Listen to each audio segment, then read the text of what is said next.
मैं तो उसे कमरे में अपनी दोस्त को तलाश करने गई थी, पर मुझे क्या पता था कि मुझे मेरी दोस्त तो मिल जाएगी, पर पहले जैसी नहीं मिलेगी, क्योंकि आज जो उसके साथ हुआ था वह जानकर आप लोग भी हैरान रह जाएंगे और सोचने लगेंगे कि क्या भगवान का बनाया हुआ मनुष्य इस हद तक पहुंच चुका है कि अब वह कुछ भी कर सकता है।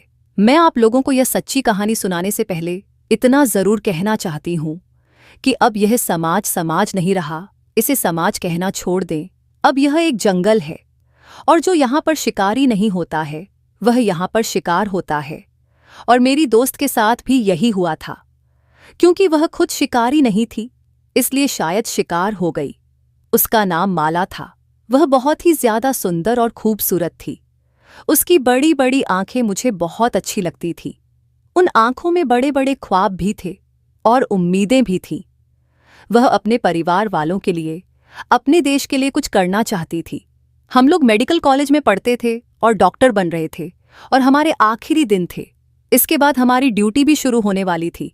पता है, बहुत से लोग डॉक्टर बनना चाहते हैं, पर उसके पीछे सिर्फ 2 वजह होती है। असल में 2 वजह ही होती है, बताई 3 जाती है। पहली ये होती है कि डॉक्टर को बहुत ज्यादा पैसे मिलते हैं, अच्छी नौकरी मिल जाती है। अगर दिन में वह सरकारी नौकरी करे, शाम में अपना क्लिनिक बनाकर भी बैठ सकता है। धड़ाधड़ कमाई होती है, हाथ में पैसा ही पैसा होता है। दिन में 100 मरीज देखने वाला डॉक्टर एक दिन में ही 200 हज कमा लेता है, तो सोचे महीने के उसके कितने पैसे बन जाते होंगे।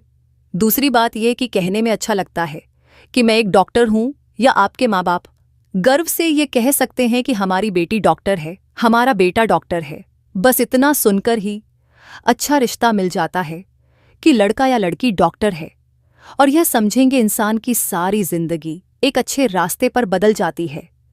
लेकिन माला की ऐसी कोई सोच नहीं थी।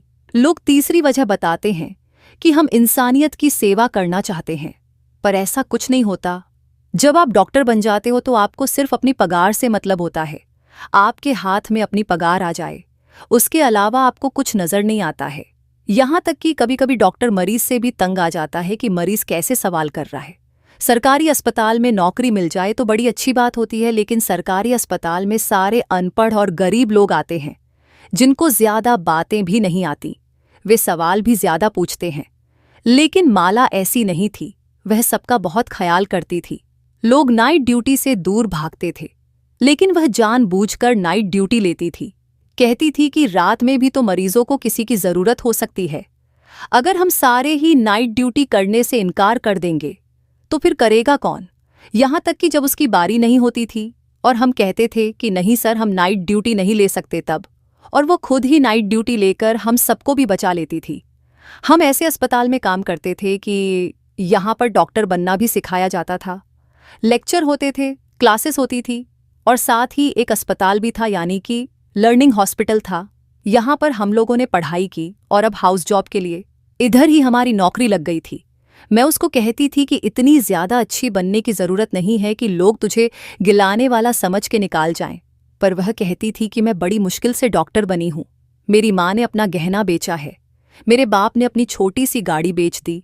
मैं एक छोटे से शहर से आई हूं और यहाँ आकर अब डॉक्टर बन गई हूं, तो मैं इंसानियत की सेवा नहीं करूं तो फिर मेरा यह सब करने का क्या फायदा। पैसा तो कोई और काम करके भी मिल जाता है। एक औरत के लिए पैसा कमाना क्या मुश्किल होता है, वह तो गलत काम करने से भी मिल जाता है। पर हमें हमेशा सही काम करना चाहिए, यही जिंदगी है। उसकी बातें मुझे कभी भी लेक्चर नहीं लगती थी, बल्कि बहुत अच्छी लगती थी। लेकिन आज उसे हाल में देख रही थी, हैरान थी। मुझे याद है, यह अगस्त का महीना था और उसकी नाइट ड्यूटी थी। आज मेरी भी नाइट ड्यूटी थी। डॉक्टर ने कहा था कि एक ही डॉक्टर की बार बार नाइट ड्यूटी आती है, कम से कम उसके साथ तो कोई हो, क्योंकि आज मरीज भी ज्यादा थे। हम लोगों की शिफ्ट बहुत लंबी हो गई थी, 36 घंटे गुजर चुके थे। जब किसी डॉक्टर की नाइट शिफ्ट होती है तो इसका मतलब यह नहीं होता कि वह पूरी रात आपके लिए जागता रहता है। नाइट शिफ्ट डॉक्टर का यह मामला होता है कि डॉक्टर रात को अस्पताल में ही होता है, आप उससे मदद ले सकते हैं। लेकिन बिल्कुल इमरजेंसी की स्थिति में ऐसे नहीं कि किसी की ड्रिप खत्म हो गई हो तो उसके लिए डॉक्टर को बुलाया जाए कि आगे ड्रिप निकाल दे। ये काम तो कोई स्टाफ भी कर सकती है, यानी कि किसी मरीज की तबीयत बहुत ज्यादा खराब हो जाए, अचानक से कोई केस आ जाए तो फिर डॉक्टर अपनी ड्यूटी देता है, वरना अस्पताल में कमरा बनाया जाता है। नाइट शिफ्ट वाले डॉक्टरों के लिए वहां पर बिस्तर भी होते हैं, डॉक्टर वहां पर जाकर सो सकता है। और जब किसी को इमरजेंसी होगी तो वहां के डॉक्टर को वहां से बुला सकता है, क्योंकि रोज रोज इमरजेंसी नहीं होती और पूरी रात कोई भी इंसान जाग नहीं सकता। इसलिए हर अस्पताल में यह सुविधा मौजूद होती है। माला बहुत ज्यादा सुंदर थी। वह कोई ऐसी सुंदर नहीं थी कि उसको देखकर कोई यह कहता कि कितनी सुंदर है, जैसे कोई परी हो, लेकिन उसके अंदर एक अजीब सी कशिश थी। वह बहुत ही ज्यादा प्यारी थी, बहुत ज्यादा अच्छी लगती थी। और सबसे अच्छी बात यह थी कि उसके अंदर बहुत ही ज्यादा एहसास था। वह बड़े प्यार से बात करती थी। जब वह बोलती थी तो ऐसा लगता था कि जैसे इस दुनिया में सब कुछ ठीक है, कोई मसला ही नहीं है, कोई परेशानी नहीं है, ये दुनिया एक बहुत अच्छी जगह है और रहने के काबिल है। वे कुछ लोग होते हैं ना आपकी ज़िंदगी में जो आपके लिए कुछ करते तो नहीं हैं और आपको पता भी नहीं होता कि वे आपके लिए कुछ कर सकते हैं या नहीं, लेकिन जब आप उनको देखते हैं तो आपके दिल को एक सुकून सा महसूस हो जाता है। आपको ऐसा लगता है कि बस ये है तो सारा कुछ ठीक है। बस मुझे भी माला को देखकर ऐसा ही लगता था। हम लोगों ने बहुत ज़्यादा काम किया था, लेकिन वह अभी भी जाग रही थी। मैंने उसे कहा कि मैं जा रही हूँ, तू भी आ जा, नहीं तो हमें खुद डॉक्टर की ज़रूरत पड़ जाएगी। इस बात पर वह हंसने लगी और उसने कहा कि हाँ, मैं आ रही हूँ, बस एक बार एक राउंड मार लेती हूँ, किसी को कोई ज़रूरत ना हो, वरना फिर हमें जगाने आएंगे, फिर तेरी नींद भी खराब हो जाएगी। मैंने कहा कि हाँ, यह भी ठीक है। मैं तो जाकर उस कमरे में लेट गई। थोड़ी देर के बाद माला भी आ गई, आकर मेरे पास ही लेट गई थी, यानी थोड़े फासले पर, और कमरे की छत की तरफ देखकर कह रही थी कि तुझे पता है इस दुनिया में कितने जालिम लोग हैं। मैंने कहा कि हम डॉक्टरों से जालिम कौन होगा?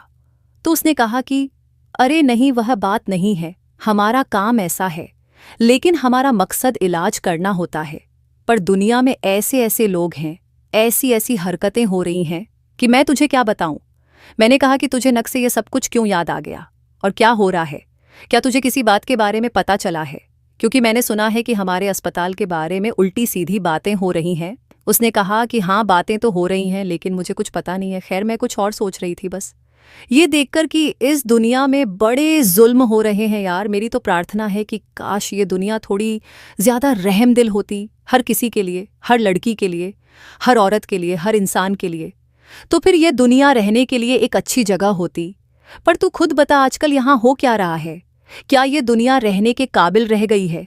मैंने उसे कहा कि बात तो तेरी ठीक है, लेकिन फिर हम यहाँ से और कहीं जा भी नहीं सकते हैं। उसने कहा कि मेरे घर वाले मेरे लिए रिश्ता तलाश कर रहे हैं। जैसे उसने ये बात की, मैं हैरान रह गई। मैंने कहा कि तूने मुझे पहले क्यों नहीं बताया? तो कहने लगी कि अभी बता रही हूं ना, और 1 हफ्ते पहले से ही बात चल रही है। सब कह रहे हैं कि अब तो मैं 31 साल की हो गई और डॉक्टर भी बन गई हूं, अब तुम्हारी शादी करवानी है। मैंने उसे कहा, यार तुम्हें शादी करनी है तो डॉक्टर वर्मा से क्यों नहीं कर लेती? वह तुझे इतना पसंद करते हैं।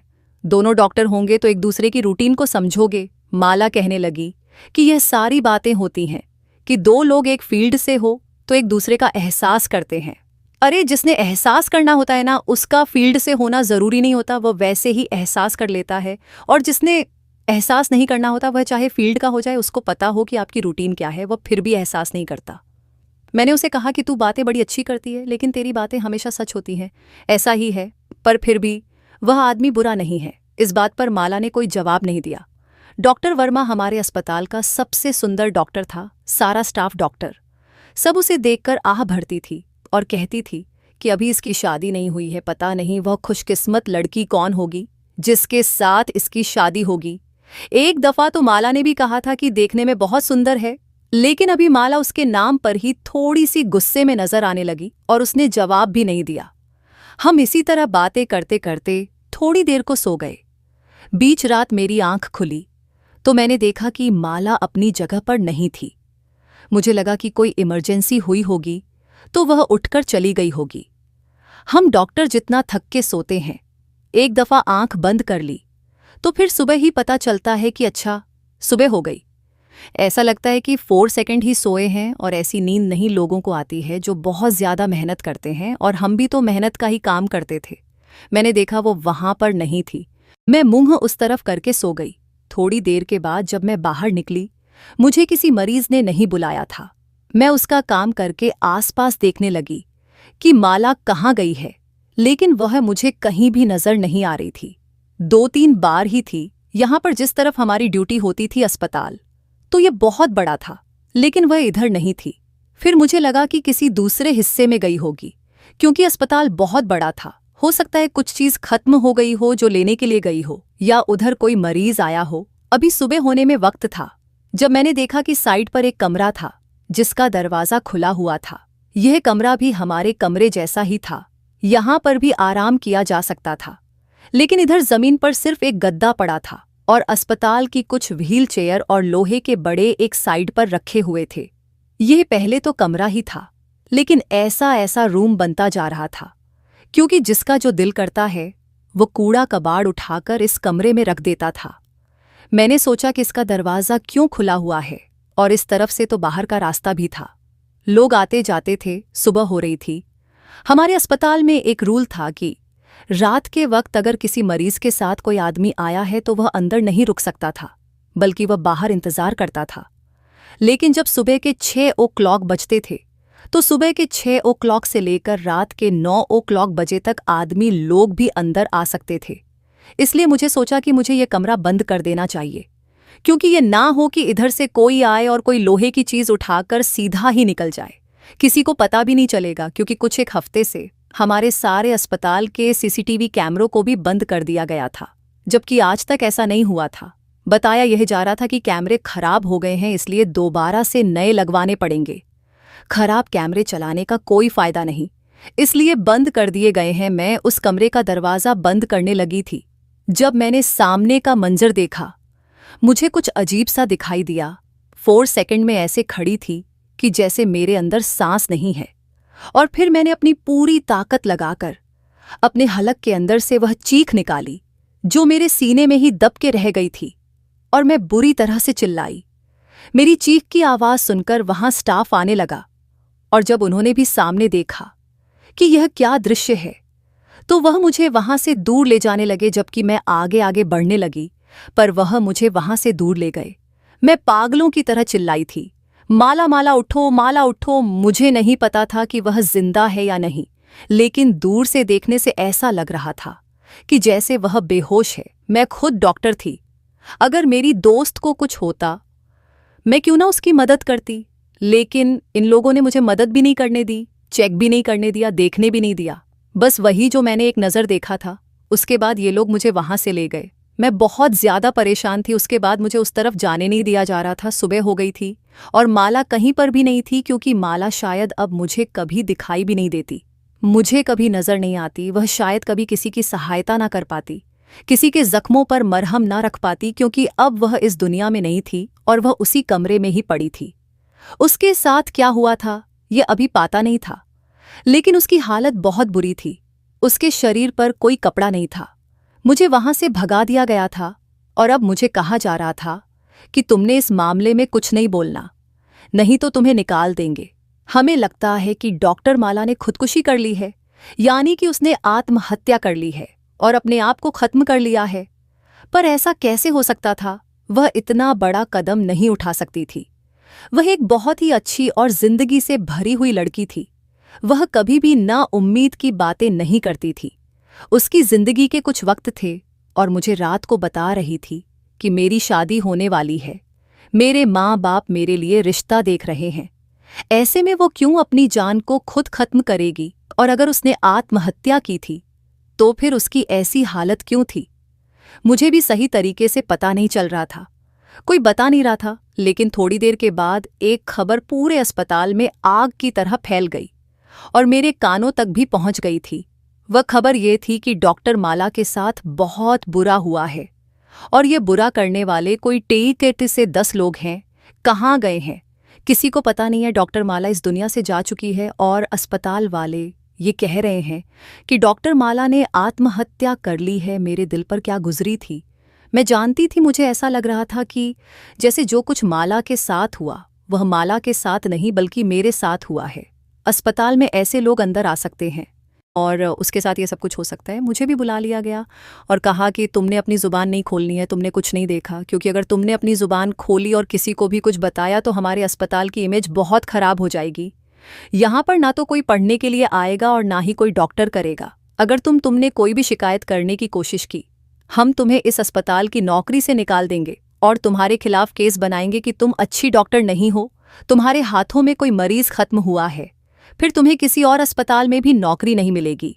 मैं भी माला की तरह गरीब घर से ही थी और अपने माँ बाप का जेवर बेचकर डॉक्टर बनी थी, इसलिए मैं चुप हो गई।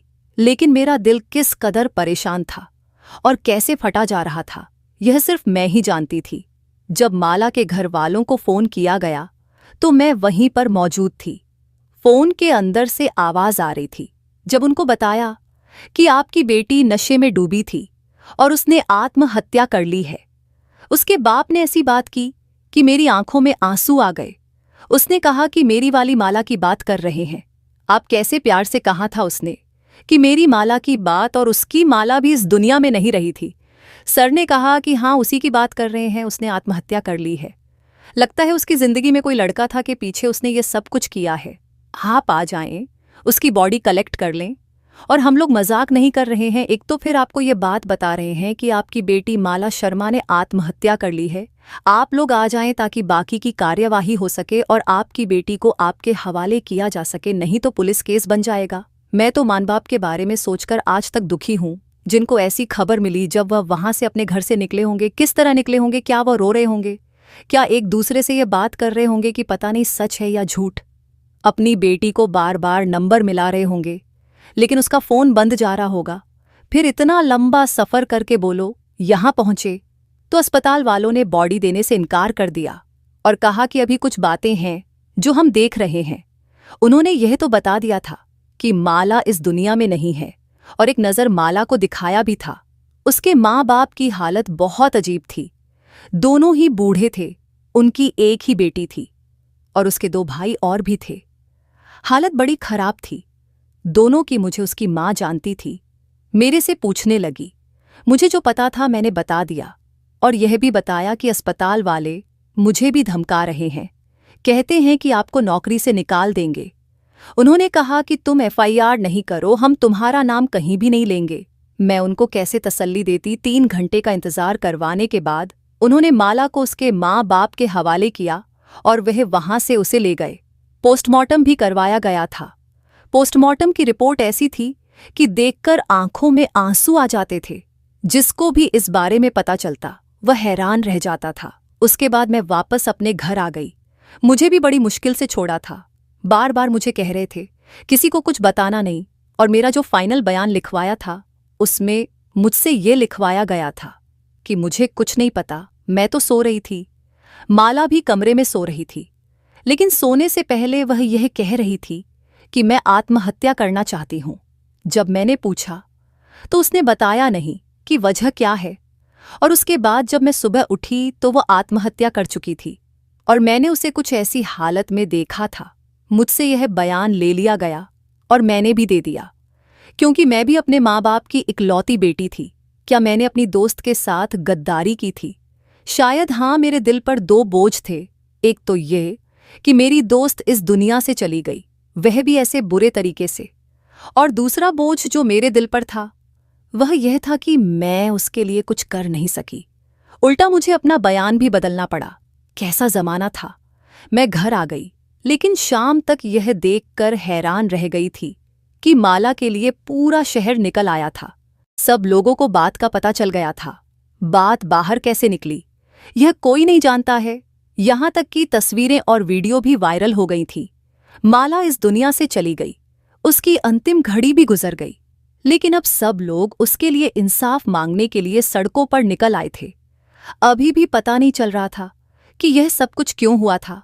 बताया ही जा रहा था कि उसने आत्महत्या की है, और असल बात यह बताई जा रही थी कि कुछ लोग अचानक से उसके कमरे में घुस आए और उन्होंने माला के साथ बहुत बुरा किया। लेकिन मेरा दिल कह रहा था कि बात कोई और है। ऐसा क्यों लगता था कि जैसे से माला के साथ कोई दुश्मनी निकाली गई थी, लेकिन उसका तो कोई भी दुश्मन नहीं था जो उसके साथ इतना बुरा करे। फिर यह सब क्या हो रहा था? पूरा शहर जमा हो गया। उसके बाद ऐसी ऐसी रिपोर्ट सामने आई कि हम लोग हैरान रह गए। इतने सारे लोग माला के लिए निकले थे, मैं भी उन लोगों में शामिल थी। सब लोग प्रोटेस्ट कर रहे थे और माला के लिए इंसाफ मांग रहे थे। हमारे अस्पताल का प्रिंसिपल अभी भी यही कह रहा था कि लड़की ने आत्महत्या की है, उसकी निजी जिंदगी में कुछ मामला होगा, जिसकी वजह से उसने आत्महत्या कर ली। अब उसकी गलती ये है कि उसने हमारे अस्पताल में आत्महत्या की, तो हम भी फंस गए हैं। प्रिंसिपल साहब को अपने अस्पताल की इमेज की पड़ी हुई थी। वह बार बार ये भी कह रहे थे कि हमारा अस्पताल इस देश का बहुत बड़ा अस्पताल है, यहाँ से पता नहीं कितने अच्छे अच्छे डॉक्टर निकले हैं, और आप लोग कैसे हमारे खिलाफ बातें कर सकते हैं।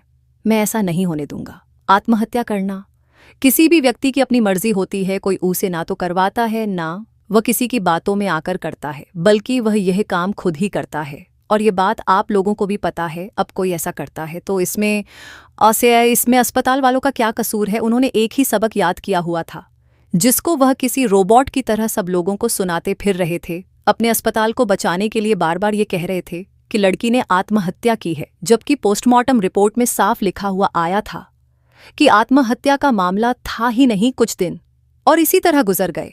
अभी भी इंसाफ मांगा जा रहा था कि किसी तरह उन लोगों को पकड़ा जाए, उन्हें सजा दी जाए। लोग इस कदर गुस्से में थे कि कह रहे थे कि अगर यह काम पुलिस या कॉलेज वालों से नहीं होता तो हम खुद उन लोगों को तलाश करेंगे और ऐसी सजा देंगे कि सबको पता चल जाएगा कि किसी औरत के साथ बुरा करने की सजा कितनी बुरी हो सकती है। लेकिन वह लोग इतनी चालाकी से भागे हुए थे, अभी तक पता नहीं चल रहा था कि कहाँ है। पर फिर पौसी बीच की बात पता चल गई। मामला कुछ ऐसा था कि अस्पताल के लोग, जिसमें प्रिंसिपल भी मिला हुआ था, वह अस्पताल में कुछ बुरा कर रहे थे। इंसानी अंगों की स्मगलिंग कर रहे थे, और इस बात के बारे में माला को पता चल गया था। इसलिए उसको चुप करवाने के लिए उसके साथ ये सब कुछ किया, और दोबारा कोई इन लोगों के खिलाफ आवाज ना उठाए। इसलिए उसकी हालत इतनी बुरी हालत बन जाए कि जो उसको देखे उसके बारे में सोचे, वह अस्पताल वालों से डरे, और यह डर उनके दिल में बैठ जाए कि इनके खिलाफ जो भी कुछ बोलता है उसके साथ यही होता है। आज इस बात को 10-12 दिन हो गए हैं। हम अभी भी माला के लिए इंसाफ मांग रहे हैं, सड़कों पर निकल रहे हैं। हैरान हूं कि कितने लोग हैं जो उसके लिए सड़कों पर निकले हैं। मैं तो सोचती थी कि शायद इंसानियत खत्म हो गई है, कोई किसी के लिए नहीं निकलेगा। लेकिन सिर्फ अपने देश के लोग ही नहीं, आसपास के लोग भी जो दूसरे देशों में रहते हैं, जो इस चीज़ को समझते हैं, जो हमारी ज़ुबान और हमारे कल्चर से थोड़े भी करीब हैं, वो भी इस मामले पर बोल रहे हैं, इंसाफ मांग रहे हैं और माला से हमदर्दी कर रहे हैं। उन लोगों को भी फिक्र है एक लड़की की जो अभी दुनिया में तो नहीं है, लेकिन कम से कम उसे इंसाफ तो मिलना ही चाहिए।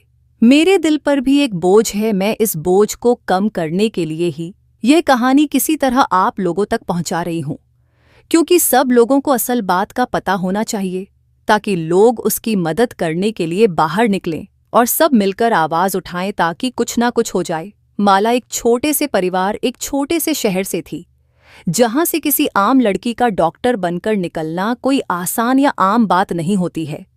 उसे उसके लिए बहुत ज्यादा मेहनत करनी पड़ती। डॉक्टर वही बनता है जो मेहनत करता है, और ऐसे छोटे से शहर से उठकर डॉक्टर बनना एक बहुत बड़ी बात है। कुछ डॉक्टर बहुत ज़्यादा बदतमीज़ होते हैं, मरीज़ के साथ बदतमीज़ी करते हैं, उसके साथ आए हुए लोगों के साथ बुरी बुरी बातें करते हैं, उनको बाहर निकाल देते हैं। ये नहीं समझते हैं कि कोई भी इंसान जो मरीज़ के साथ आता है वह अस्पताल को शुद्ध समझकर नहीं आता। उसे कोनों कोनों में जाकर ये नहीं देखना होता कि ये अस्पताल कैसा है, कौन सी चीज़ कहाँ पड़ी है। जाहिर है वह अपने मरीज़ के लिए ही परेशान होता है, लेकिन कुछ डॉक्टर उसे बुरी बुरी बातें सुना देते हैं और कहते हैं कि हम संभाल लेंगे, आप यहाँ से चले जाओ। मुसीबत तो वही होती है ना जो आपके अपने ऊपर होती है, दूसरे की कि मुसीबत तो आपके लिए कुछ नहीं होती। दर्द तो वही होता है जो खुद को होता है, जो दूसरे को होता है। वह दर्द थोड़ी होता है, वह तो नाटक होता है। इस तरह के डॉक्टर भी होते हैं और हर इलाके, हर शहर, हर देश में होते हैं, और हम सब जानते हैं कि हमारा भी कभी ना कभी ऐसे डॉक्टर से पाला ज़रूर पड़ा। लेकिन अगर मैं माला की बात करूं तो मैं अभी भी ये सोच सोच कर रो रही हूं कि एक तो वह बहुत अच्छी डॉक्टर थी, और फिर वह कितनी ज़्यादा अच्छी डॉक्टर थी। वह सिर्फ डॉक्टर ही नहीं थी, उसे इंसानों से प्रेम था। वह कहती थी कि मैंने सबकी सेवा करनी है। अपने से ज़्यादा वह अपने मरीजों के बारे में सोचती थी, कहीं भी गलती नहीं करती थी, बहुत तेज थी। उसके अंदर काम करने की सच्ची लगन थी। वह कभी भी अपने काम से थकती नहीं थी। वह कहती थी कि जो काम करने के मैंने सपने देखे, मैं उस काम को करने से क्यों परेशान होंगी। मैं तो कभी भी नहीं थकूं, तेज भागती। एक मरीज भले उसे 10 दफा बुलाता, वह कभी भी गुस्सा नहीं करती थी। उसके चेहरे से भी नजर नहीं आता था कि उसको गुस्सा आ रहा है, बल्कि वह अच्छे तरीके से जवाब देती थी और अच्छे तरीके से बात करती थी। नाइट ड्यूटी भी तो इसीलिए बार बार लगवाती थी, क्योंकि मुझे पता था कि नाइट ड्यूटी मुश्किल होती है, लेकिन रात में भी मरीजों को डॉक्टर की जरूरत होती है। इस देश को, सच अस्पताल को, ऐसे इलाके को एक बहुत अच्छी डॉक्टर से महरूम कर दिया। नहीं तो वो बहुत अच्छी डॉक्टर बनती और इससे भी ज्यादा नाम बनाती, लोगों की मदद करती, क्योंकि ऐसे लोग हजारों में कम होते हैं। लेकिन मैंने एक बात देखी है कि अच्छे लोग जल्दी मर जाते हैं। कहते हैं कि जब तक इस दुनिया में एक भी अच्छा इंसान बाकी रहेगा, तब तक यह दुनिया खत्म नहीं होगी। इसलिए शायद सारे अच्छे इंसान ही सबसे पहले इस दुनिया से चले जाते हैं और बुराई देर से मरती है। बस अब वह हमारी यादों में है। उसकी तकलीफ, उसका दर्द तो खत्म हो गया, लेकिन हम सब लोगों का शुरू हो गया, क्योंकि उसने जाते जाते हमें यह दिखा दिया कि इस दुनिया में कितने बुरे बुरे लोग मौजूद हैं और हम लोग यहाँ पर महफूज नहीं हैं, सुरक्षित नहीं हैं, क्योंकि यहाँ पे ऐसे बुरे लोग भी रहते हैं। और जो लोग इस समाज में नए और आगे लेकर आ रहे हैं, अपने बच्चे पैदा कर रहे हैं, उनको चाहिए कि वह अपने बच्चों का ख्याल रखें और उनको इतना मजबूत और बहादुर बनाएं कि कल को उनके साथ बुरा करने वाले के साथ वह खुद ही लड़ सके। अब हर इंसान को हीरो बनना पड़ेगा। एक हीरो सारी दुनिया को नहीं बचा सकता। हम सबको अपना हीरो भी बनना पड़ेगा। आप लोग बताइएगा कि आपको इस बारे में पहले से पता था या नहीं, और ये जानने के बाद आपको कैसा लगा और आप इस बारे में क्या कर रहे हैं। क्या आपने भी बाहर निकलकर उसका साथ दिया है, या कहीं पर कोई ऐसा छोटा सा भी कदम उठाया है जिससे यह पता चले कि आप उस बेचारी लड़की के साथ खड़े हैं। जितना हो सके उतना डॉक्टर के लिए आवाज़ उठाएं, ताकि उस दरिंदे को सजा मिल सके जिसने इतनी बड़ी हैवानियत को अंजाम दिया। दोस्तों, वीडियो कैसा लगा कमेंट करके ज़रूर बताएं। वीडियो को लाइक और चैनल को सब्सक्राइब ज़रूर करें।